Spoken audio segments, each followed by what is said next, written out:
Hello students, यहाँ पे आज हम लोग देखते हैं लेक्चर नंबर 7 जो क्वाड्रेटिक इक्वेशन का है। और यहाँ पे क्वाड्रेटिक इक्वेशन को फैक्टराइजेशन मेथड से सॉल्व करेंगे।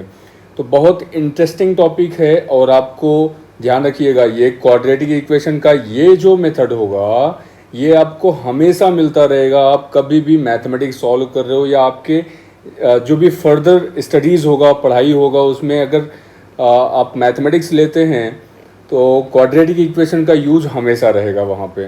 ठीक है, तो ये ध्यान रखिएगा आप लोग।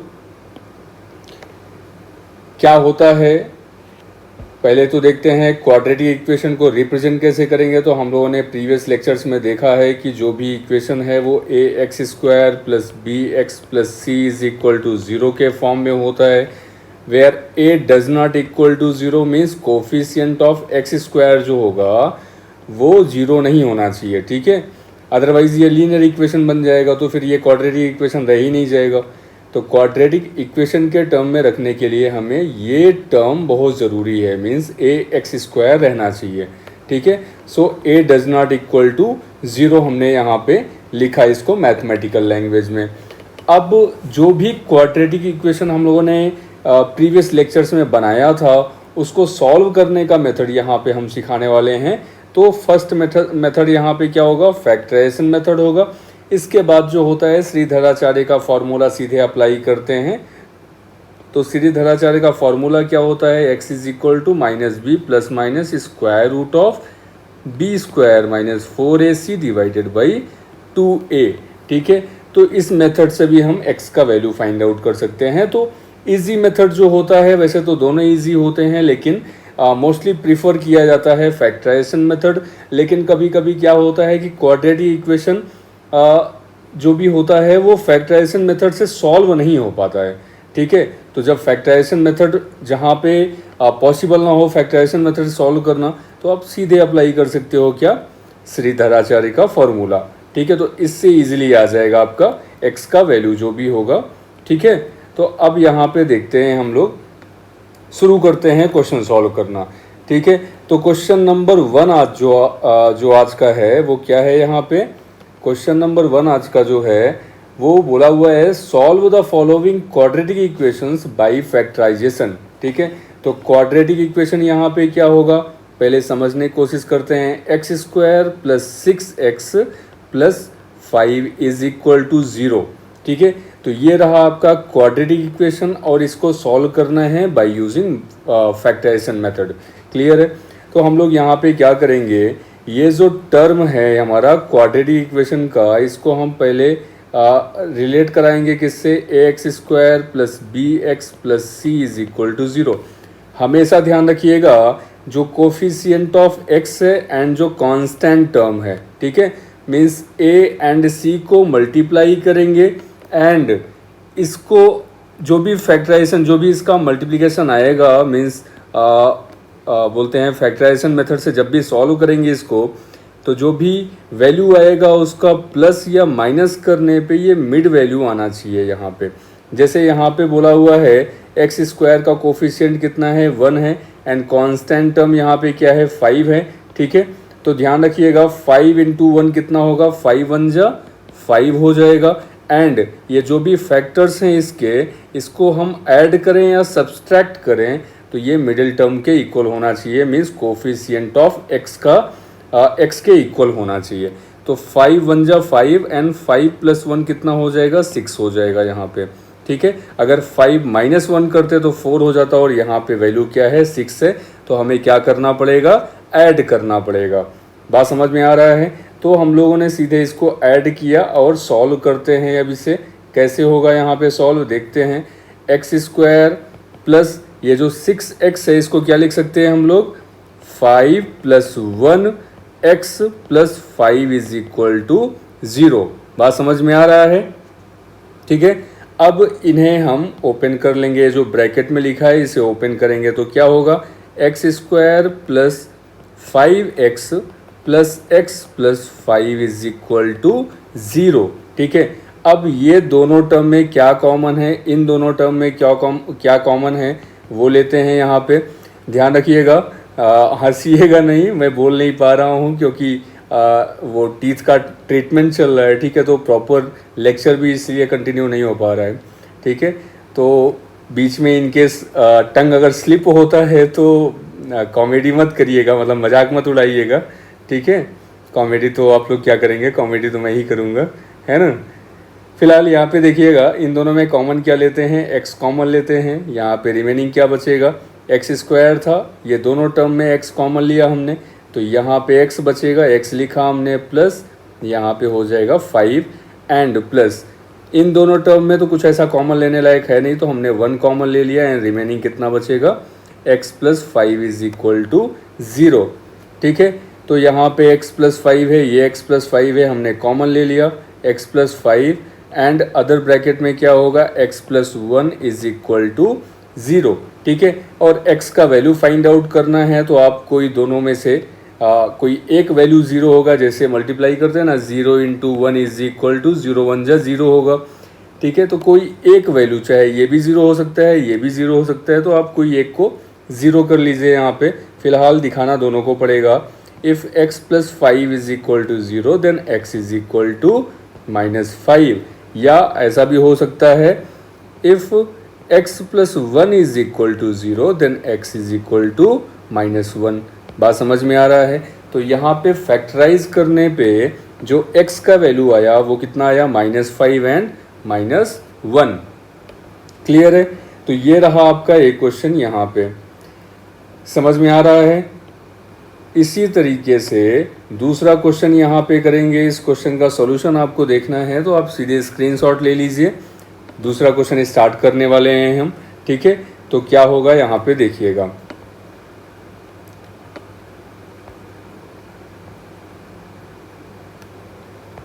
क्वेश्चन नंबर 2 देखिएगा यहाँ पे, 8x square minus 22x minus 21 is equal to 0, ठीक है। थोड़ा सा डरावना लग रहा होगा आप लोगों को ये क्वेश्चन, लेकिन बिल्कुल डरना नहीं है। इन क्वेश्चंस को बहुत ही पेशेंस से सॉल्व करना है, ध्यान रखिएगा, ठीक है। पेशेंस अगर आप जहाँ पे छोड़े, जहाँ से आपका धैर्यता गया, पेशेंस गया, उसी टाइम से समझ लीजिए ये क्वेश्चंस आप सॉल्व नहीं कर पाएंगे, क्योंकि ब्रेन ही नहीं वर्क करेगा आपका, है ना। तो दिमाग तभी चलना है जब आपको धैर्य रखना आता हो। बात समझ में आ रहा है। तो बिल्कुल घबराना नहीं है, देखना है और फाइट करना है क्वेश्चंस पे। कैसे क्या क्या ट्रिक अप्लाई हो सकते हैं, क्या कंसेप्ट पता है हमको, कैसे सॉल्व कर सकते हैं, सीधे वही करना है। फिलहाल मैंने आपको बताया था coefficient of x square and जो कांस्टेंट टर्म है इसको मल्टीप्लाई करना पड़ता है। तो हमने क्या किया पहले, -21 इंटू 8, ठीक है। तो आप क्या करिए कि यहाँ पे मल्टीप्लाई मत करने लगिएगा, क्योंकि मल्टीप्लाई करने का कोई मतलब है नहीं। यहाँ पे हमें 22 लाना है, तो इनको और सिंपल तरीके से फैक्टराइज कर लीजिए। तो ये जो 21 है ये कितना हो जाएगा, 7 3 ज़ा 21 होता है। एंड जो 8 होगा इसको क्या लिखेंगे, 2 इंटू 2 इंटू 2 मीन्स 2 2 ज़ा 4 2 ज़ा 8, और ये मल्टीप्लाई में है तो सारा टर्म ऐसा हो जाएगा, ठीक है। बाकी आपकी मर्जी है, तो मल्टीप्लाई करके फिर ये ऐसा फैक्टराइज करिए, इनको तो कर सकते हैं वैसे ही, बट लंबा प्रोसीजर हो जाएगा, ठीक है। तो थोड़ा सा ट्रिकी बनिए। मैथ्स में सॉल्व करने से पहले आपको, मतलब सॉल्व करने के लिए आपको टाइम भी बचा के रखना पड़ता है, और ट्रिक से चल रहे हैं तो ईजी हो जाएगा आपके लिए, ठीक है। फिलहाल हमें 22 लाना है, तो देखते हैं यहाँ पे क्या करना पड़ेगा। 7 3 ज़ा 21 एंड 2 2 ज़ा 4 2 ज़ा 8 है, तो 21 प्लस 8 करेंगे अगर हम, तो क्या हो जाएगा यहाँ पे 29 हो जाएगा, और माइनस करेंगे तो 13 आएगा, ठीक है। तो हमें तो लाना क्या है, यहाँ पे 22 लाना है, तो क्या करना पड़ेगा, 3 2 ज़ा 6 3 2 ज़ा 6 6 2 ज़ा 12 12 2 ज़ा 24, ठीक है। तो ये इसमें भी तो कुछ ऐसा पॉसिबल नहीं हो पा रहा है कि सॉल्व कर पाएंगे हम इसे, ठीक है। तो हमें करना क्या पड़ेगा यहाँ पे कि ये 2 2 ज़ा 4 एंड 7 4 ज़ा 28 हो गया, एंड 3 2 ज़ा 6 हो गया, ठीक है। तो ये 6 हो गया, 28 इंटू 6 इक्वल वैल्यू आएगा जो हम मल्टीप्लाई करेंगे 21 और 8 को, ठीक है। Means -21 into 8 is equal to 28 into -6 अगर करें हम, तो दोनों का सेम वैल्यू होगा। आप देखिए अगर ये 28 इंटू -6 करें हम, मतलब ये 28 -6 करें तो कितना हो जाएगा, 22 हो जाएगा। ये वैल्यू के इक्वल है। तो मैंने आपको क्या बताया था कि जो भी मल्टीपल आएगा उनका सम या सब्सट्रैक्शन, मीन्स इन दोनों को ऐड करें या सब्सट्रैक्ट करें, दोनों का वैल्यू क्या होना चाहिए, ये मिडिल टर्म के इक्वल होना चाहिए। समझ में आ रहा है? तो हमने सबसे पहले यहाँ पे क्या किया, 21 को 7 इंटू 3 लिखा एंड 8 को 2 इंटू 2 इंटू 2 लिखा। ठीक है, 2 2 ज़ा 4 एंड 7 4 ज़ा 28 एंड 3 2 ज़ा 6। सो 28 माइनस 6 इज इक्वल टू कितना हो जाएगा, 22 हो जाएगा, जो कि इसका कोफिशिएंट ऑफ x का वैल्यू है। तो हम लोग सीधे वैल्यू यहाँ पे पुट करते हैं, 8x² माइनस 28x। यहाँ पे ध्यान रखिएगा ये माइनस का साइन है, तो आप यहाँ पे लिख लीजिए 28 minus 6x minus 21 is equal to 0। समझ में आ रहा है? अब यहाँ पे क्या होगा, इन दोनों टर्म में 8x² माइनस से मल्टीप्लाई करेंगे, ये 28 से एंड x को भी मल्टीप्लाई करेंगे। तो यहाँ पे माइनस का साइन है, यहाँ पे प्लस का साइन है, so plus minus minus and 28x and ये माइनस को फिर यहाँ पे माइनस से मल्टीप्लाई करेंगे तो माइनस माइनस क्या हो जाएगा, +6 और x से भी मल्टीप्लाई किया तो +6 x हो गया, -21 इज इक्वल टू 0। समझ में आ रहा है? अब ये दोनों टर्म में क्या कॉमन है वो देखते हैं।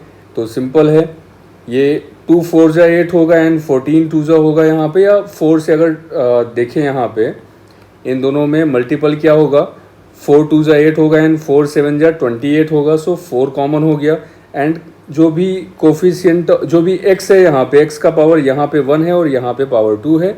सो जो मिनिमम पावर वाला होता है उसको एलसीएम ले लेते हैं। तो यहाँ पे क्या बचेगा, फर्स्ट टर्म में 4x हमने कॉमन लिया तो 2x रिमेनिंग बचेगा यहाँ पे। ठीक है, इस जगह पे, इसके जगह पे माइनस 4 7 ज़ा 28, x तो कॉमन ले लिया है तो बचेगा नहीं यहाँ पे, प्लस इन दोनों टर्म में क्या कॉमन होगा ये देखते हैं। तो 3 कॉमन होगा यहाँ पे, रिमेनिंग यहाँ पे क्या होगा, 3 2 ज़ा 6 माइनस 3 7 ज़ा 28। समझ में आ रहा है? 3 7 ज़ा 28। ध्यान रखिएगा जो वैल्यू यहाँ पे आएगा सेम वैल्यू यहाँ आना चाहिए। ठीक है, तभी आप करेक्ट मेथड अप्लाई कर रहे हो यहाँ पे। आगे देखते हैं, 4x + 3 and 2x minus 7 is equal to 0। ठीक है, इज इक्वल टू 0। तो यहाँ पे ये इसके इक्वल भी 0 है। अब ये दोनों टर्म को आप 0 से इक्वेट कर दीजिए तो क्या होगा, 4x + 3 is equal to 0। So 4x is equal to -3 and x is equal to, ये 4 इधर मल्टीप्लाई है तो इस साइड में जाएगा, डिवाइड हो जाएगा, सो -3/4। ये हो गया इसका आंसर। अब नेक्स्ट यहाँ पे करते हैं, 2x minus 7 is equal to 0। So 2x is equal to +7, यहाँ पे -7 है, 0 के इस साइड जाएगा, +7 हो जाएगा and x is equal to 7/2। ठीक है, क्योंकि 2 इधर मल्टीप्लाई में है, इस साइड में शिफ्ट होगा तो डिवाइड हो जाएगा। समझ में आ रहा है? तो ये रहा आपका फैक्टराइजेशन मेथड। थोड़े से एडवांस लेवल के क्वेश्चंस करते हैं जो डिफ़िकल्ट होगा आपको करने में। ठीक है, डिफ़िकल्टी फेस करना पड़ेगा। बात समझ में आ रहा है? तो हम लोग ट्राई करते हैं यहाँ पे थोड़े से एडवांस लेवल के क्वेश्चन को सॉल्व करने का। ठीक है, तो यहाँ पे देखते हैं क्या होगा। क्वेश्चन यहाँ पे गिवन है, solve the following quadratic equations by factorisation method. ठीक है, तो ये क्वेश्चन है यहाँ पे स्क्रीन में आप देखिएगा, 4/x minus 3 is equal to 5/2x + 3। ठीक है, और कंडीशन भी गिवन है, x does not equal to 0 and -3/2। Means जो यहाँ पे डिनोमिनेटर है ना वो 0 नहीं होना चाहिए। x का वैल्यू अगर 0 पुट करेंगे तो ये वैल्यू 0 हो जाएगा and x is equal to -3/2 put करेंगे तो यहाँ पे x की जगह -3/2 अगर पुट करें हम तो देखते हैं क्या आता है। ये 2 से 2 हमने डिवाइड कर लिया, रिमेनिंग क्या बचेगा, -3 + 3 -3 + 3 क्या हो जाएगा, 0। तो डिनोमिनेटर तो 0 होना ही नहीं चाहिए। समझ में आ रहा है? डिनोमिनेटर अगर 0 हो गया तो फिर तो क्वाड्रेटिक इक्वेशन यहाँ पे पॉसिबल ही नहीं होगा, वो तो फ्रैक्शन के टर्म में ही नहीं रहेगा। ठीक है, तो हमने पहले चेक किया, मीन्स जो भी कंडीशन यहाँ पे गिवन है वो उसको सेटिस्फाई करना चाहिए, ध्यान में रखना है आपको। समझ में आ रहा है? तो अब यहाँ पे देखते हैं, जब कंडीशन समझ में आ गया तो सीधे क्वेश्चन सॉल्व करते हैं कि नहीं करते हैं? रेडी हो ना आप लोग? हाँ शाबाश, रेडी रहना चाहिए यार। कौन सा यहाँ पे आपको जाना है सूट बूट पहन के बाहर, है कि नहीं? पढ़ो आराम से यहाँ बैठ के, मैं तो पढ़ा ही रहा हूँ यहाँ पे, है ना। तो देखिएगा 4/x-3, अगर इस टर्म में एलसीएम ले हम तो डिनोमिनेटर में क्या है, x है, तो एलसीएम क्या हो जाएगा, x हो जाएगा। सीधी सी बात है, यहाँ पे 4 बचेगा, माइनस ये x 3 से मल्टीप्लाई होगा सो 3x हो जाएगा, इज इक्वल टू 5/2x+3। ठीक है, क्रॉस मल्टीप्लाई कर लीजिए। ठीक है, ये हमने यहाँ पे किया क्रॉस मल्टीप्लिकेशन, तो क्या हो जाएगा, अब ये जो 4 - 3x है ये मल्टीप्लाई हो गया यहाँ पे 2x+3 से, एंड 5x से मल्टीप्लाई हो गया। ये x यहाँ पे डिवीज़न में है, इस साइड में जाएगा 5 से मल्टीप्लाई हो जाएगा। ठीक है, तो कितना हो जाएगा, 5x हो जाएगा। समझ में आ रहा है? अब मल्टीप्लाई करते हैं। पहले तो 4 से आप इन दोनों टर्म को मल्टीप्लाई करिए, तो क्या होगा, 4 × 2 = 8x, एंड 4 को 3 से मल्टीप्लाई करेंगे, प्लस का साइन है, सो 4 × 3 = 12, एंड -3x है यहाँ पे, प्लस 2x से मल्टीप्लाई करेंगे तो यहाँ पे माइनस प्लस कितना होगा, माइनस होगा, एंड 3 × 2 = 6 होगा, x × x x² होगा, एंड -3x × 3 कितना होगा, -3 × 3 = 9x is equal to 5x। समझ में आ रहा है कि नहीं आ रहा है? तो मैंने पहले क्या किया, यहाँ पे जो 4 है, 4 से 2x+3 को पहले मल्टीप्लाई किया, फिर -3x से 2x+3 को मल्टीप्लाई किया। ठीक है, मल्टीप्लाई करने के बाद ये रहा रिजल्ट आपके सामने, यहाँ से यहाँ तक। आई बात समझ में? अब यहाँ देखिएगा, जो x² का टर्म है उसको पहले लिखिए आप, तो क्या होगा, -6x²। ठीक है, और ये प्लस में 8x है और ये -9x है, तो 8x - 9x कितना होगा, -x बचेगा यहाँ पे, और ये प्लस 5x को भी इस साइड शिफ्ट कर लीजिए तो -5x हो जाएगा, एंड +12 यहाँ पे है, सो +12 इज इक्वल टू 0 लिख लिया हमने यहाँ पे। ठीक है, अब बताइए यहाँ पे ये क्या बचेगा, सारा टर्म -6x² और ये -x -5x कितना होगा, -6x + 12 इज इक्वल टू 0। अभी यहाँ ऐसे केस में आप देख सकते हैं, अगर सारा टर्म सेम नंबर से डिविजिबल है, ठीक है, तो उनको डिवाइड कर दीजिए। जैसे यहाँ पे देख रहे हैं ये सारा टर्म 6 से डिवाइड हो रहा है, तो 6 से डिवाइड कर दिया, एंड ये फर्स्ट 2 टर्म को पॉजिटिव बनाना है तो माइनस से भी मल्टीप्लाई कर दिया हमने। ठीक है, तो -6 से अगर डिवाइड कर रहे हैं हम तो क्या बचेगा, x² + x - 2 is equal to 0। तो यहाँ पे हमने क्या किया, डिवाइड किया डिवाइडेड बाई -6। ठीक है, -6 से हमने डिवाइड कर दिया, तो क्या टर्म आएगा यहाँ पे, केवल x² और ये माइनस वाला साइन प्लस में कन्वर्ट हो जाएगा, और जो प्लस में है वो माइनस में कन्वर्ट हो जाएगा अगर हम माइनस से मल्टीप्लाई या डिवाइड कर रहे हैं तो। ठीक है, तो x² + x - 2 is equal to 0। अब मैंने क्या मेथड बताया था यहाँ पे सॉल्व करने का, कि जो भी कांस्टेंट टर्म है और जो x² का कोफिशिएंट है, तो यहाँ पे x² का कोफिशिएंट क्या है, 1 है, दोनों को मल्टीप्लाई करेंगे, जो भी प्रोडक्ट आएगा, जैसे -2 × 1 है, एंड यहाँ पे मिड वैल्यू +1 आना चाहिए। ठीक है, तो आप इसको ऐसे भी लिख सकते हो, 2 × -1। ठीक है, वैल्यू तो सेम ही आएगा ना, -2 है कि नहीं है। तो हमने यहाँ पे क्या किया, ये जो मल्टीपल है, जो प्रोडक्ट टर्म है इसका, इन दोनों को या तो ऐड करें या तो सब्सट्रैक्ट करें। ठीक है, तो ये मिड टर्म, ये जो मिड वाला वैल्यू है, मीन्स कोफिशिएंट ऑफ x आना चाहिए। तो क्या करेंगे, 2 - 1 अगर लिखते हैं तो वैल्यू कितना आएगा, 1 आएगा, जो कि यहाँ पे x का कोफिशिएंट है। ठीक है, तो हमने 1 के जगह पे क्या वैल्यू पुट करेंगे, 2 - 1, so x² + 2 minus 1 x minus 2 is equal to 0।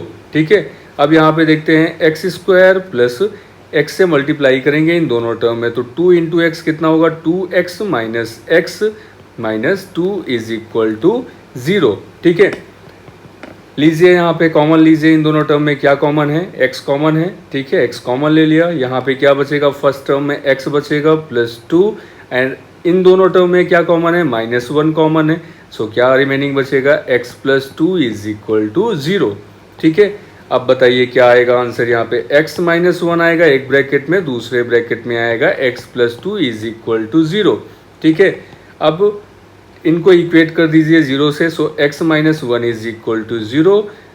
यहाँ पे x का वैल्यू आ गया कितना, ये -1, इस साइड शिफ्ट होगा तो +1 आ जाएगा। And if x plus 2 is equal to 0 then x is equal to -2।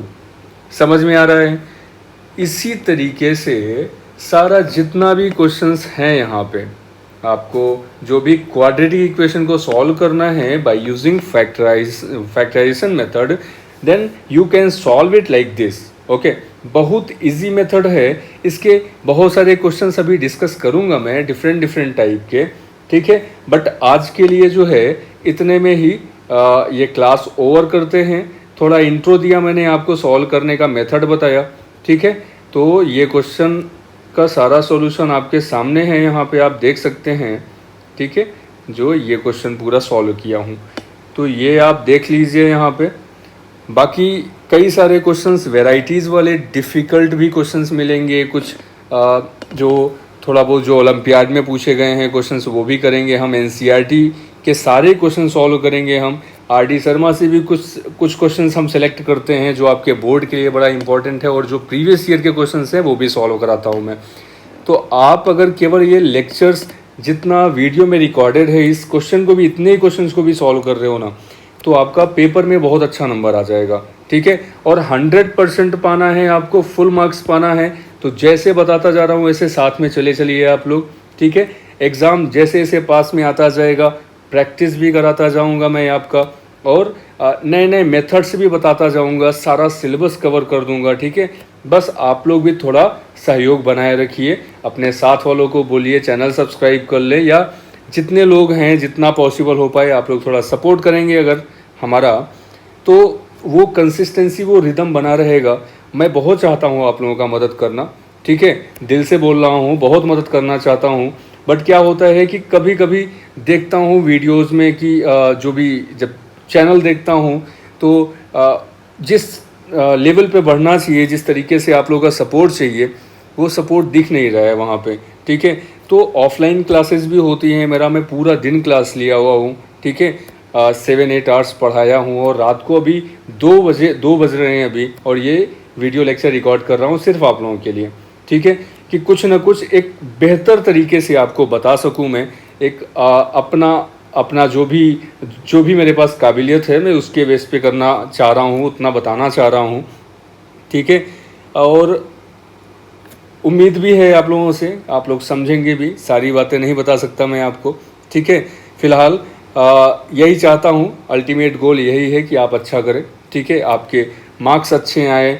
कभी इन केस सुनने में आएगा, आप लोग कमेंट में बताओगे कि सर आपके वजह से, या इतना नहीं मेरे वजह से, आप लोग मेहनत से अगर आप अच्छे मार्क्स पा रहे हो तो सुन के बड़ा अच्छा लगेगा। ठीक है, तो ऐसे ही साथ में बने रहिए। ठीक है, सपोर्ट बनाए रखिए, और चैनल ज़रूर सब्सक्राइब करिएगा। ठीक है, मिलते हैं फिर नेक्स्ट वीडियो में जोर शोर के साथ में, नए एनर्जी के साथ में। तब तक के लिए जय हिंद।